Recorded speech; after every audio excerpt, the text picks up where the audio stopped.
pertama dari perjalanan panjang, tentu banyak hal yang dapat terjadi. So, ini dia map pertama kita dari 1 bulan ke depan. Ini dia, E-Wrangle. Yes, bismillahirrahmanirrahim untuk Bigetron dan juga Genesis Dogma. Semoga mereka bisa bermain stabil, konsisten terus. Gue nggak mengharapkan mereka performanya terlalu up banget, yang menengah-menengah pun cukup sebenarnya, tapi harus mereview evaluasi apa yang terjadi nantinya sama mereka gitu. Ya, meskipun itu aja cukup gitu loh. Menurut gue dari game pertama, game-game awal lah, Ya. yang terpenting adalah plan mereka works dulu. Betul. Kalau masalah ibaratnya mereka rotasi udah bener, ambil tempat udah enak, tapi ketika lihat game kalah fight, menurut gue itu wajar. Ya masih game-game awal gitu loh ya. Iya, masih. Tapi kalau udah rotasi dari awalnya kepotong, kehilangan Itu ada member, masalah ya. itu PR namanya gitu. Karena berarti plan mereka ada masalah, plan inisial mereka tuh ada masalah. Yang perlu dilakukan adalah mereka harus berbenah dengan sangat cepat. Tapi tentu semua hal akan dibuktikan di game pertama dan juga map-map awal ini. Apalagi untuk weekday hanya bermain 2 map. Yes, untuk weekday hanya bermain 2 map saja, E-Wrangle dan Miramar, dan kita sudah melihat juga beberapa tim sudah jatuh ke tanah mereka, dan Primors menarik adanya STE. Tunggu tuh, ini STE dari China. STE ada Yu Yang dimainkan, yang dimana yang gue tahu ada informasi dari teman-teman netizen juga, teman-teman pecinta PUBG Mobile tanah air, katanya Yu Yang ini adalah subsnya sebenarnya untuk STE. Awalnya? Iya. Atau masih? Gue nggak ngerti juga, tapi ada yang bilang ini sebenarnya subsnya loh bang yang dimainkan, jadi gue nggak terlalu memperhatikan banget karena gue fokus lah. Tadi sih mereka nggak di Primors. Veripier juga enggak. Feeling gua Milta Kayaknya Power. Grup E. Enggak, nantinya kalau ketemu maksud gua. Ah. Kalau menurut gue sih kalau mereka nggak pindah ke Milta Power, ambil Veripier kalau kosong. Oh, mungkin kanan.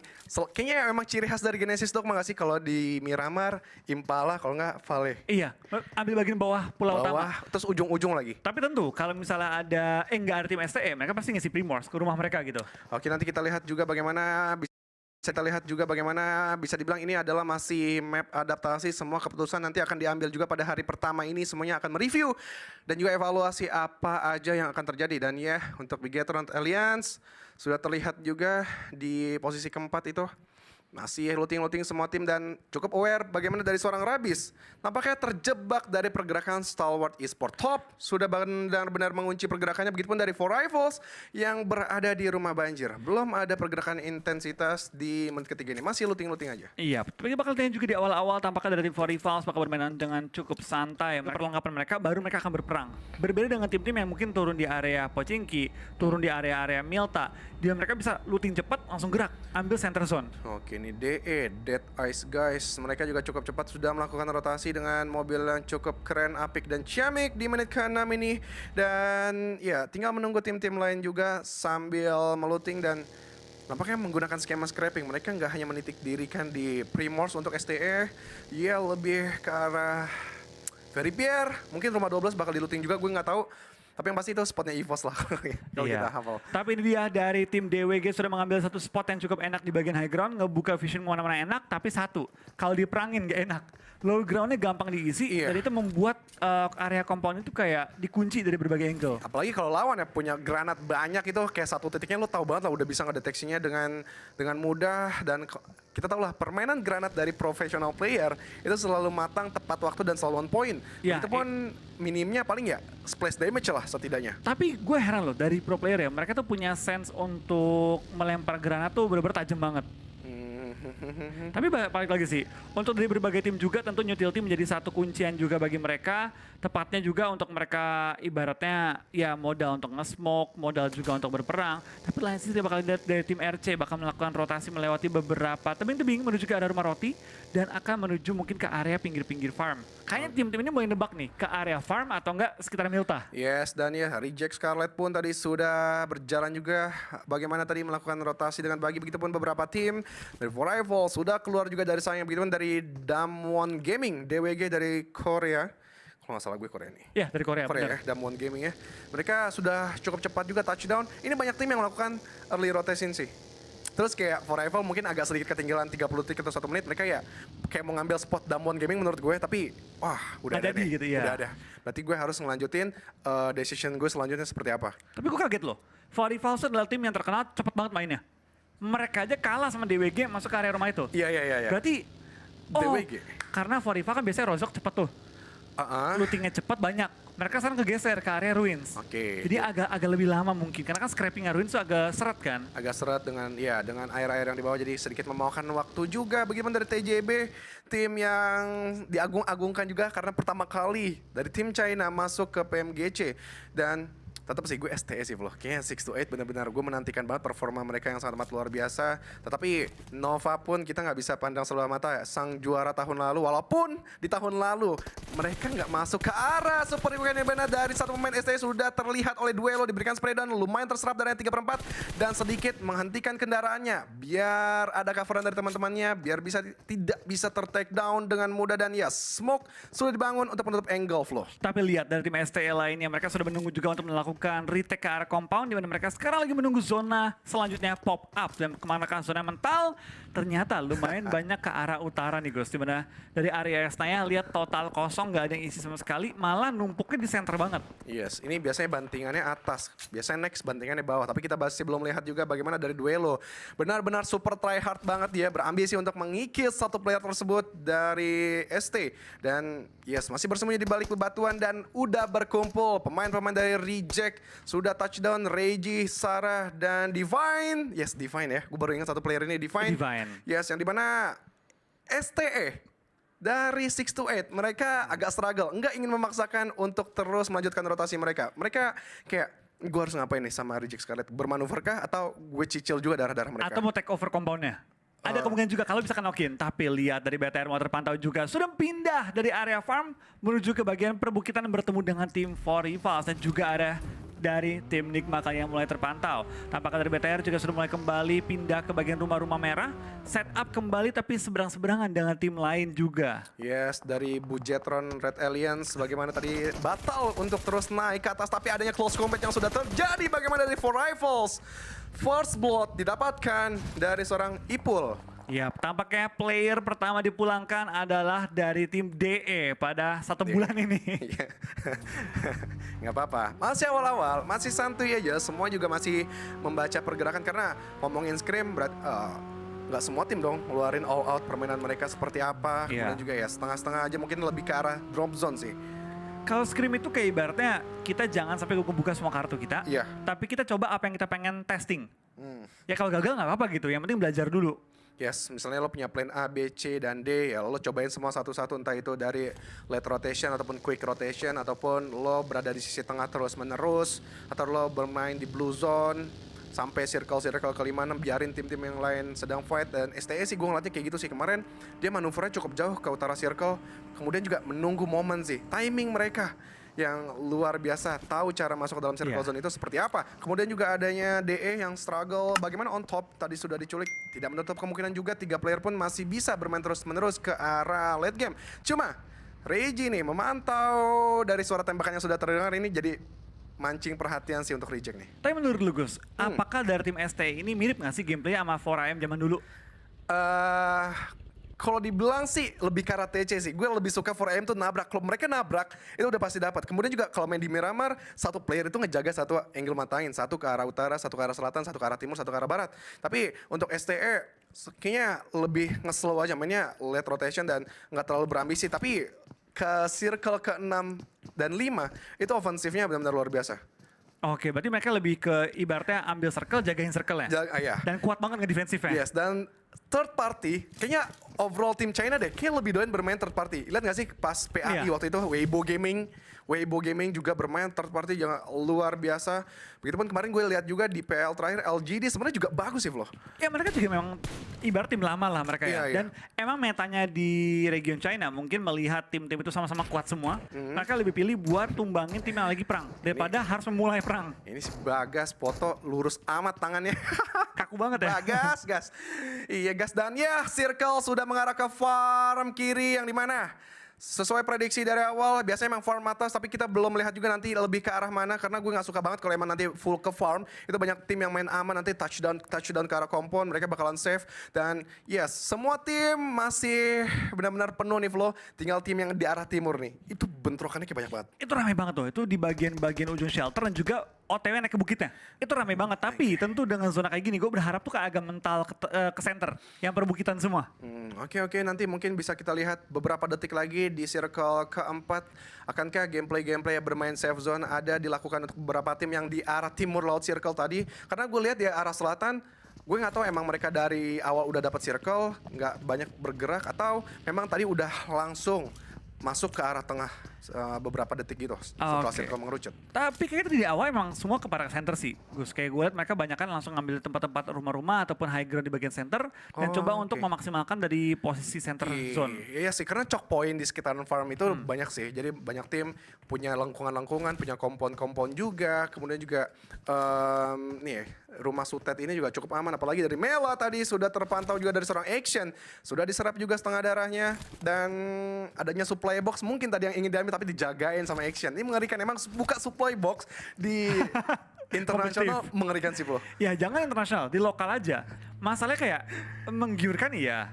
Tapi resiko juga gede banget. Karena supply ini nggak tahu kenapa ya. Jatuh itu sering di open field, jarang ke compound. Ya makanya pas analisa kayak supply box buka-buka 2 sebenarnya udah cukup. Tapi buka 3-4 itu terlalu berani sih menurut gue untuk beberapa tim yang benar-benar ngambil supply box terus-menerus. Dan The Xavier ini tim yang kalau dibiarin 4 orang hidup terus. Sampai late game. Ini ngeri, WWCD kayaknya punya chance besar untuk mereka kantongi. Kemudian tadi dipantau aja sama STE, nggak terlalu diambil hati, biarin aja biar lewat. Tetapi adanya cicilan tentunya diberikan oleh Action dan juga kawan-kawan top. Tapi belum ada player yang gue pikir tadi bakal nabrak. Ternyata satu rekan The Xavier juga. Oke, tapi dari Xavier lihat mereka menumpuk 3 orang di satu area rumah jamur. Menurut gue ini bukan pergerakan terbaik, apalagi dari Duke melakukan vaulting yang terlalu terbuka, di mana teman-teman udah takut langsung melakukan proning, dia malah vaulting dan berempat ngumpul di satu rumah jamur. Yes, dan masih adanya tappingan-tappingan berupaya dia melihat seorang Rebis juga yang sudah keluar dari rumah jamur tapi masih bisa bersembunyi di proning yang dilakukan. Begitupun adanya refrag yang dilakukan Action, terlalu lama membuka, itu ngeri banget gile. Proning yang dilakukan kayak bener-bener perang banget loh. Mau dapat lagi dari ledakan kendaraan. Gue gak kaget kalau STS sekarang ambil mobil dan coba tabrakin rumah jamur ya. Atau itu mendekat, 1 orang mendekat, 2 orang mendekat. Tapi lihat MSC, Raja rotasi telat dari saya sudah mulai terpantau juga di bagian ujung farm. Sudah masuk ke bagian selatan dari farmnya sembari menunggu zona keempat pop up. Yes, dan bagaimana dari pemain-pemain tersebut, STE, tim yang berasal dari Mongolia, yang kita tahu biasanya Mongolia adalah tim dari Zeus, yang juga performanya sangat amat luar biasa, tetapi kali ini Stalwart juga membuktikan mereka juga bisa sama performanya seperti Zeus juga dan MSC, yang tadi gue bilang, mereka kalau nge-retake kompon itu cukup bagus, tapi ketika di open field, mereka kadang tidak terstruktur juga gerakan-gerakan penetrasinya. Kemudian juga dari Ponzai, pemain yang mempunyai gudang pengalaman juga dari PMCO, nampaknya juga masih ada struggle dari dirinya juga untuk gimana caranya menyatukan komunikasi dengan timnya. Betul, karena aku lihat dari tim MSC, mereka ini mayoritas adalah mantan tim Purple Moon semua. Dari Jasper, Pops juga, lalu juga ada Ponzai dari tim Mega dan juga dari 313. Tapi mereka sekarang menyatu dan bisa dibilang MSC cukup mengagetkan lah banyak orang. Karena mereka performanya di awal-awal saya itu nggak terlalu tinggi, tapi akhirnya meningkat dengan sangat pesat. Tapi tampaknya dari BTR harus dipulangkan satu member mereka oleh A-Pool, di mana Zuxi kali ini harus terpaksa dipulangkan ke arah lobby. Yes, dari seorang Zuxi dan yang nampaknya ada road race yang dilakukan dari seorang Logan juga, dia berjalan dengan Infinity Mela dan Gatani. Begitu dari Nuzi akan menyusul ke arah sisi atas dan yes, Rival tadi bagaimana sudah menangkap dari seorang Zuxi, bahkan Liquid pun terjebak di balik vehicle dan wow, masih cukup jauh, masih bisa selamat tapi Liquid belum menghealing darahnya. Dan begitu pun dari AP nampaknya bakal nge-backstep pergerakan dari Liquid. Begitu pun dari AP sudah sedikit maju dan ya tertangkap sudah, ya ampun, gak apa-apa, masih ada Ryzen dan juga Luxi berarti. Luxi ketinggalan juga, tapi belum sampai dipulangkan karena lobby. Tapi kita bakal lihat juga dampak dari tim Infinity, terkena tembakan, terkena HBD. Cukup banyak tim yang mulai kehilangan member-member mereka. Zona pun pental ke bagian utara dari farm, tapi menuju ke perbukitan, Bukit Kentang. Dan yes, kita doakan mudah-mudahan juga Ryzen jadi last man standing bisa diandalkan. Tapi dari Infinity berada di satu titik mengumpul tidak terlalu bagus. 1, 2, 3, duar! Belum dapat semua. 3, bahkan rata Infinity dalam lemparan granat. 2 saja cukup untuk meratakan satu tim. Langsung pulang ke arah lobby. Infinity menjadi tim pertama yang dipulangkan secara utuh pada game pertama kita. Gila si Lord ini luar biasa mengalahi Lord dari gue juga dan dari Action. Bahkan ada close combat yang dilakukan dengan BCS tapi masih bisa bersembunyi juga di balik vehicle dan sedikit menukar dirinya. Ada sebelah kanan juga dari Reject. Cukup struggle, dikunci 2 player sekaligus tapi dari Sky bakalan coba terjepit oleh Blue Zone juga. Masuk tembus ke dalam smoke tapi masih cukup aman Flo. Ini adanya kebingungan yang dilakukan tadi. Greget banget gue melihat dari Sky. Masih cukup aman Flo. Dan dia bakal ke backstep luar biasa Sky. Luar biasa banget dan bahkan ingin mengambil nyawa dari seorang Zuzi juga bahkan 2 player sekaligus bisa di take down. KG, ini benar-benar ketenangan yang sangat amat luar biasa dari seorang Sky. Iya, ini dari BCS langsung mendapatkan satu opening, tapi sayang sekali cuma Justice yang bakal bertahan hidup sementara waktu ini dan juga dalam kondisi yang cukup berbahaya. Belum masuk ke arah zona dan harus bergerak dengan sangat cepat. Tapi Ryzen mendapatkan korban pada kali ini di mana dia langsung mendapatkan poin pada game pertama kita. Tapi 14 tim tersisa, 49 player masih live, cukup lengkap loh. Tapi Ryzen lihat nggak berdiam diri saja, 2 player ditumbangkan olehnya. Yes, Ryzen nampaknya benar-benar kuat. Apalagi last man standing itu biasanya kayak gue punya kekuatan tersendiri, slow semuanya diem, biarin aja gue yang main. Dan ya Ryzen bahkan bisa nge-secure 2 elimination. Tapi Lamborghini di shake kecil tertangkap dengan jelas dari seorang Divine yang berada di sisi atas. Dan harus lebih berhati-hati lagi, ada Rabis yang diam-diam pun bisa nge-backstep. Tapi dia bakalan dikejar 2 player sekaligus. Cuma adanya keraguan yang dilakukan juga karena Blue Zone juga menjepit mereka. Rabis masih ingin try hard juga mengambil sisi atas dan tertangkap tidak memegang senjata begitu saja. Tapi Franky sudah mendekat juga, ingin mengcover seorang Rabis. Franky last man standing. Sulit nih Flo, dia harus terus melawan Reject atau dia harus masuk ke dalam circle. Tapi tampak kita bakal lihat kali ini juga ada beberapa tim yang mulai tumbang. Tinggal 12 tim yang tersisa dengan 42 player masih live. RC dan juga dari tim DX masih terus pukul-pukulan. Tapi di belakang mereka juga ada MSC yang bakal berperang dengan seorang Franky yang berbukan kepala dari seorang Ponzai dan langsung ditumbangkan pada kesempatan kali ini. Yes, dan ya dari seorang Sarah masih ingin dibangkitkan kembali. Begitu dari Franky masih try hard juga mengambil siku-siku yang terlihat dari Reject. Tapi di refrag dia dari arah sebaliknya. Luar biasa bagaimana Reject. Tapi satu Fred Granat masuk dengan jelas ke arah Sarah. Bahkan Divine tidak bisa diselamatkan kembali. Dan ini adalah waktu yang dimana Tenggara Circle harus dipaksa berperang. Begitu dari Nigma. Mereka benar-benar sudah standby dari arah bibir Circle. Dan mereka harus bangunkan Smoke untuk setidaknya merevive satu orang. Tapi Lamborghini dan juga Franky sulit karena dari arah sisi bawah MSC diam-diam nge-backstep. Bang Jamal makan gulali lo jual gua beli. Lu jadi Sansku ya? Sekeluar Flo. Terus Flo. Oke, kita bakal tanya juga dari tim MSC. Tampaknya Raja pinggir zona saya sudah terpantau sedang coba memainkan gaya main mereka seperti biasa. Ada di bagian ujung blue zone berperang melakukan clearing juga. Tapi sekarang 2 tim yang mereka harus hadapi. Di kiri ada tim Nova, di depan juga ada tim Nigma yang tentunya akan menyulitkan pergerakan mereka. MSC kendaraan mereka belum gue lihat berapa banyak, tapi kayaknya nggak cepet-cepet nih mereka naik kendaraan. Yes. Lebih bermain santai dan sekarang baru 3:13 membuka jalan ke arah pinggir circle. Yes, pinggir circle, selatan circle, tetapi timur circle juga cukup struggle antara STE dan juga Vorivals. Vorivals yang lebih mengamankan bibir circle, apalagi di open field yang cukup terbuka. Api sudah di take down ke arah lobby oleh Daushi. Daushi benar-benar luar biasa, berada di posisi yang tidak terlalu bagus menurut gue, berada di sisi tengah-tengah juga harus aware dengan sisi belakangnya. Tetapi Nigma terlalu terbuka badannya, Rauf cukup bisa di take down ataupun diberikan peluru sedikit demi sedikit, tapi tidak menjadi bukit. Dari Daushi sedikit mengurungkan niatnya karena dari Vorivals sudah terdengar ataupun terlihat juga badan-badan yang terbuka. Kembali ke NG Freak yang dimana sudah melakukan rotasi dengan vehicle, menjadi awareness juga terhadap Daushi. Daushi terus menerus membuka smoke yang dimana luar biasa. Ini timing smoke yang dia kayaknya udah hafal sih Flo. Iya, tapi dari seorang Tausho ya, dia kali ini bakal coba tuh untuk terus menahan pergerakan dari tim Vorivals. Mereka lihat SZ tahu ini. Mereka di pinggir zona, dari Vorivals kejepit di ujung blue zone-nya. Mereka nggak kasih sama sekali ruang buat gerak dari tim Vorivals. Terus dikunci, bahkan mereka nyebar ke 2 titik yang berbeda.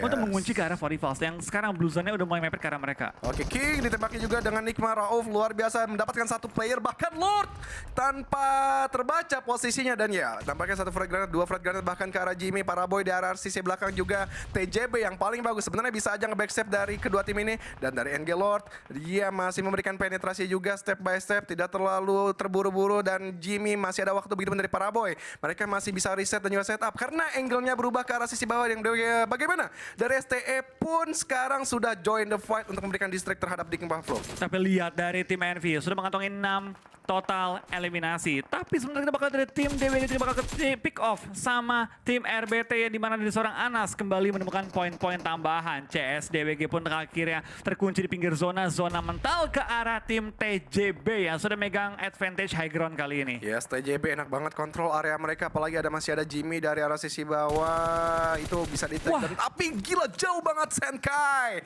ke arah satu player tersebut. RBT Anas, RET Anas nggak bisa diselamatkan kembali. Begitupun dari Damwon Gaming, dibiarkan begitu saja, lemas, tertunduk lesu. Tapi CS membuka smoke lagi, maju perlahan-lahan. Set 1-2-1, luar biasa, dan bakal ngecoba dobrak dari DWG Favian. Damwon Gaming berhasil dengan proning yang dilakukan, 2 player didapatkan, bahkan flow. Berarti ada 2 player terakhir dari Cryptic yang bakal coba di clutch oleh seorang Favian. Last man standing dari Damwon Gaming. Lazy Boy sudah melempar bom juga ke arah Favian. Favian tarik mundur sedikit, coba membaying space untuk dia kembali perang dengan tim CS yang kali ini kedua tim ini terjepit oleh Sakita Blue Zone. Tapi sementara kita bakal kayaknya juga dari tim CS masih coba tembak, dapatkan Fabian tapi nggak sampai tertumbangkan. Fabian terus bertahan 2-on-1 situation kali ini. Fabian benar-benar membuat tim CS repot tapi akhirnya bisa melakukan clearing ke arah mereka. Tapi dari tim CS hanya punya waktu terbatas untuk melakukan reset karena lihat dari tim STS sudah mengunci pergerakan dari tim CS, di mana El Chapo dipulangkan ke arah lobby dan menyisakan 2 member lagi bertahan di bagian lower ground. Gila, luar biasa TJB, di mana high control area mereka benar-benar terjaga dengan baik dan juga mereka tidak terlalu ambisi untuk terus menjadi third party. Mereka hanya melihat keadaan sekitar saya. Bahkan kali ini mereka mendeteksi adanya smoke, di mana ada smoke, di mana ada Kido, tapi Hasir. Gila, terlalu on point. Marshall pun bisa di take down dan Lazy Boy setitik darah lagi itu bisa saja diambil nyawanya oleh Hasir dan masih dideteksi juga dengan pelan-pelan. Itu setitik darah lagi. Iya, itu status doang itu kesenggol juga langsung tumbang. Tapi lihat dari tim STL, lihat dari tim TJB, mereka tahu limit dari posisi mereka. Dari seorang Yuyang gak mau sampai nge-push ke bagian pinggir dari bukitnya. Yes, dia tahu ini free point, tapi dia gak mau maju karena dia tahu kalau dia maju dia bakal langsung kelihatan oleh tim TJB. Nampaknya dari match pertama ini lebih didominasi oleh tim China number 1 untuk kali ini. Tapi masih ada satu pemain dari Nigma Galaxy. Yes, dari bagaimana? Dari Yuyang, dia masih mendeteksi juga pergerakan-pergerakan proning yang dilakukan oleh satu pemain dari Cryptic Lazy Boy dan yes, tertangkap oleh Hasir duluan ternyata dengan 6 elimination total sudah dikoleksi. Luar biasa dan ya, nampaknya Freak juga bisa di take down dengan cukup mudah. Terlihat dengan cukup jelas masih ada Paraboy nih. Paraboy gue nggak tahu, individual skill dia gue jarang melihat. Iya, tapi karena Paraboy itu sendiri, itu bukan pemain yang mengandalkan individual skill. Tapi positioning yang rapi banget, timing yang rapi banget. Tapi dengan kondisi kayak gini, menghadapi begitu banyak player, dapatkah dia mengandalkan timing juga positioning? Karena dia terjepit di balik pohon, gak banyak ruang gerak dia. Tapi lihat, 2 tim ini nggak sadar ada Paraboy yang lagi ngumpet di bagian lower ground. Yes, kemungkinan adalah 3 versus 3 mungkin dari TJB ngebacanya, tapi Yuyang bakalan coba didobrak dengan begitu saja dan yes, tidak bisa menahan laju dari seorang attacker dan dari sisi belakang Hasir menjadi backup cover menjadi jarak jauh dan Paraboy juga gue lihat sudah bergerak, dia memutar circle ke arah timur dan Easy. Yes, STE Easy sudah mempop out smoke 1-2-3 membangun wall smoke yang cukup terlihat dari sisi belakang dan Hasir masih memberikan spekulasi dan ya selesai sudah STE di hasil ketiga. Paraboy benar-benar sabar banget, trigger disiplinnya membuahkan hasil minimal hashtag 2 lah. Yap, hal terbaik yang untuk dilakukan kadang-kadang adalah tidak melakukan apapun. Dan Paraboy mengambil kesempatan ini untuk berdiam diri saja dan berharap tim-tim lain tumbang terlebih dahulu sebelum dia. Dan dengan dia bersabar, trigger disiplin tinggi, dia mendapatkan at least tambahan 2 poin secara free tanpa harus berperang, tanpa harus berusaha. Sekarang Paraboy menurut gua kalau udah dikunci kayak gini ya, sulit untuk ngebalikin keadaan dan mending tumbang oleh Sakita Blue Zone. Oke, dan nampaknya Paraboy pun sudah terlihat posisinya diserap oleh Blue Zone juga dan nggak ada first aid yang dia miliki dan angin segar untuk Tan Capau mendapatkan winner chicken dinner di match pembuka ini. Yap, dengan permainan begitu stabil, dengan zona mentok karena mereka menguasai high ground dengan begitu rapi, tidak memberikan kesempatan kepada siapapun.